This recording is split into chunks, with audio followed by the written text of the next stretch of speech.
अस्सलाम वालेकुम, welcome to agenda CSS. मैं हूं सकलैन जमल और आज हम बात करेंगे दिसंबर 2020 के करंट अफेयर्स एमसीक्यूज के बारे में। And these are the last MCQs from 2020 series. और इससे पहले 2019, 2020, 2021, 2022, 2023 के यानी कि 5 साल के टोटल जो एमसीक्यूज हैं वो सारे के सारे कंप्लीट हो चुके हैं फ्रॉम पाक एमसीक्यूज। और 1-2 सालों के तो जहांगीर वर्ल्ड टाइम्स के भी एमसीक्यूज मैंने आपको करवाए हुए हैं। सो अगर आपने नहीं किए और आप एफपीएससी या फिर पीपीएससी के टेस्ट की तैयारी कर रहे हैं जिनमें एमसीक्यूज करंट अफेयर्स के एमसीक्यूज की काफ़ी ज़्यादा वैल्यू होती है, तो आप लोगों को ये प्लेलिस्ट देख लेनी चाहिए। एजेंडा सीएसएस के यूट्यूब चैनल पे जाएं और वहाँ पे प्लेलिस्ट के टैब में चेक करें।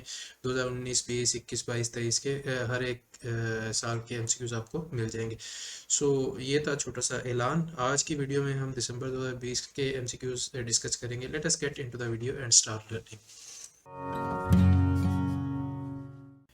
जी, तो हमारे पास है दिसंबर 2020 के MCQs. Pakistan current affairs MCQs पे आते हैं पहले। Which of the following cricketer made honorary लिeutenant बाय पाकिस्तान नेवी? लेफ्टिनेंट कह रहे हैं या लिeutenant कह रहे हैं। इंग्लिश मूवीज में लिeutenant होता है और हम यहाँ पे लेफ्टिनेंट कहते हैं या लेफ्टिनेंट कहते हैं। ठीक है जी।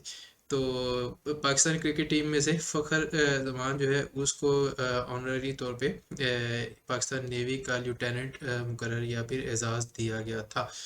ठीक है जी। इसीलिए वो नेवी वाला लड़का आपने मीम्स वगैरह देखी होंगी अक्सर फेसबुक ग्रुप्स वगैरह में या फिर इंस्टाग्राम पे चल रही होती। The North-South gas pipeline has been renamed as Dash due to a major shareholding for Pakistan। तो पहले इस पाइपलाइन का नाम नॉर्थ साउथ गैस पाइपलाइन था जो कि रशिया के साथ पाकिस्तान का मंसूबा था। लेकिन उसमें पहले देखिए कि स्टेक्स क्या थी, 15% पाकिस्तान की थी और 85% रशिया के पास थी। बाद में ये स्टेक्स जो हैं 2020 में चेंज हुई हैं एंड न्यू स्टेक्स आर के पाकिस्तान के पास 74% स्टेक्स हैं इस पाइपलाइन की और 26% सिर्फ रशिया के पास है, जिसकी वजह से मेजॉरिटी शेयर होने की वजह से पाकिस्तान के का नाम जो है इसके साथ लगा दिया गया। तो पाक स्ट्रीम गैस पाइपलाइन इसका नाम अब रखा गया है। Who became first female ASP of Balochistan? तो बलूचिस्तान की पहली एएसपी फीमेल का नाम क्या है जी? परिगुल तरीन। The university of Baltistan is situated in dash. तो यूनिवर्सिटी ऑफ बल्तिस्तान कौन से शहर में वाक़ है? द करेक्ट ऑप्शन इज कर दूँ, बाकी के दो ऑप्शन मेरे से मिट गए हैं, I don't know why, but आपने राइट आंसर याद रखना है तो वो कर दो। Which university becomes the first Pakistan's university to start a PhD program on सीरतुन नबी सल्लल्लाहु अलैहि वसल्लम? तो पाकिस्तान की एक यूनिवर्सिटी ऐसी है कि जिसने पहली दफ़ा एक PhD प्रोग्राम स्टार्ट किया है ऑन, और उस PhD प्रोग्राम का बेसिकली थीम क्या है या फिर किस प्रोग्राम के ऊपर है, किस स्पेसिफिक एरिया के ऊपर है, वो है सीरतुन नबी सल्लल्लाहु अलैहि वसल्लम पे आप PhD कर सकते हैं। तो इस हवाले से यूनिवर्सिटी का नाम क्या है जी? Sargodha university. Mir Zafrullah Khan Jamali served as Prime Minister of Pakistan from 2002 until his resignation in dash। तो आई थिंक 2020 में जफरुल्लाह खान जमाली साहब जो है उनकी डेथ हुई थी, तो इसलिए ये एमसीक्यू भी उस वक्त उसमें ऐड हुआ था। सो आई थॉट कि डेथ वाला जो एमसीक्यू है वो पुराना हो चुका है, वो आपके लिए नहीं आएगा। But I think he is the only prime minister from Balochistan if I am not wrong. और कोई भी हमारा जो प्राइम मिनिस्टर है वो बलूचिस्तान से नहीं आया। जो काकड़ साहब हैं अभी वो अनवारुल्लाह काकड़ साहब, वो हमारे केयर टेकर प्राइम मिनिस्टर हैं, वो फुल फ्लैश्ड या फिर रेगुलर प्राइम मिनिस्टर नहीं है। खैर वो पाकिस्तान के पीएम कब से कब तक रहे? 2002 से लेकर 2004 तक। Who is the CEO of Jong network? तो 2024 में भी हुआ चुन ली जो है, हुआ चुन ली या चुन ली, जो भी आप इसको कहना चाहें, he is the CEO of Jong network. Jong आपको पता है कि बड़ा मशहूर नेटवर्क है पाकिस्तान का। इसका पहले नाम जो है पाकटेल हुआ करता था जब ये 0305 या पता नहीं 0307 से शुरू हुआ था आई गेस। बाद में आहिस्ता आहिस्ता जो है ये चाइनीज़ कंपनी की तरफ चला गया and it was named as जोंग। आगे आते हैं जी। International current affairs MCQs from दिसंबर 2020। Which city will be hosting 2030 Asian games?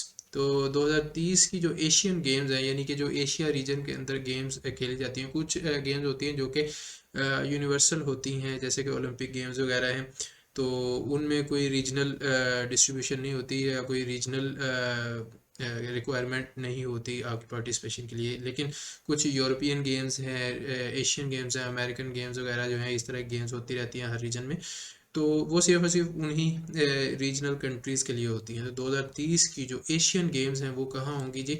दोहा यानी कि कतर में। Doha is the capital of Qatar. Which country's parliament recently voted by 76 to 43 to declare a climate emergency and committed the government to achieving carbon neutrality by 2025? 2025 तक carbon neutral होने के लिए उन्होंने commit कर दिया है अपनी गवर्नमेंट को, और वोट किया था इन्होंने जनाब 76 टू 43 के हिसाब से। कौन सी गवर्नमेंट है जी? The correct answer is New Zealand. New Zealand की गवर्नमेंट को उसकी पार्लियामेंट ने ओबलाइज कर दिया है या कमिट कर दिया है कि 2025 तक आपने कार्बन न्यूट्रल हो जाना है, यानी कि जितनी आपकी कार्बन एमिशंस है उतने आप कार्बन क्रेडिट या फिर ग्रीन जो इनिशिएटिव्स हैं उस हिसाब से भी लेंगे ताकि वो न्यूट्रलाइज हो जाए, आपकी कोई एक्स्ट्रा एमिशंस ना हो, क्लाइमेट को नुकसान देने वाली गैसेस आप एक्स्ट्रा ना प्रोड्यूस कर रहे हो, जितना आप नुकसान दे रहे हैं उतना फ़ायदा पहुंचाने वाले भी इनिशिएटिव्स आप लेंगे। Which country powered up its artificial sun? तो चाइना ने जनाब अपना आर्टिफिशियल सन जो है 2020 में पावर अप कर दिया था। Which country becomes the second to plant their national flag on the moon? तो चाइना वाज द कंट्री के जो कि दूसरा कंट्री था जिसने अपना नेशनल फ्लैग जो है वो चांद के ऊपर होइस्ट कर दिया था या प्लांट कर दिया था। First one being America. Who has been named as ICC's Women's Cricketer of the Decade? तो एलिसी पेरी जो है या एलिस पेरी क्या नाम है इनका, she was named as Cricketer of the Decade, ICC Women's Cricketer of the Decade in 2020। और इनका ताल्लुक कहाँ से था जी? She was a player, पे भी कैप्टन भी रही है शायद ये, from Australia। Which nation plans to have first nuclear reactor on the moon by 2026? तो देखिए जनाब दुनिया कहाँ से कहाँ जा रही है।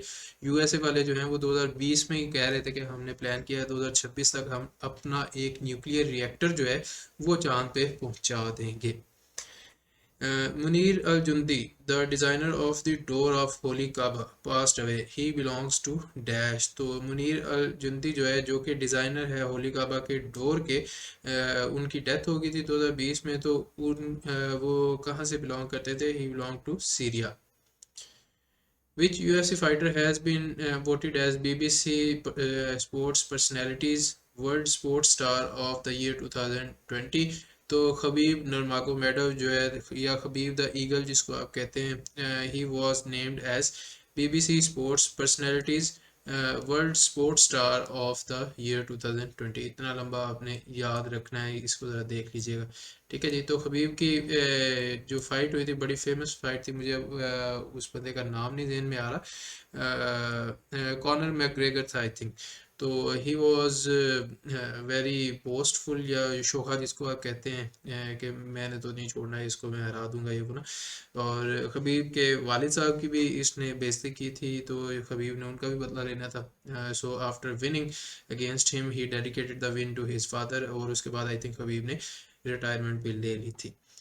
China commissioned its first nuclear powered artificial sun on dash. तो 4 दिसंबर 2020 को चाइना ने अपना आर्टिफिशियल सन जो है उसको कमीशन किया था। So these were all the MCQs from December 2020. I hope they were helpful for you, and they will keep helping you and other students who are preparing for FPSC and other exams. Make sure that you like and subscribe and share this channel and this video with your friends so that they can also keep learning, keep sharing, and keep spreading the joy of learning with other people. मिलते हैं आपसे next video में, तब तक के लिए take care. Allah Hafiz.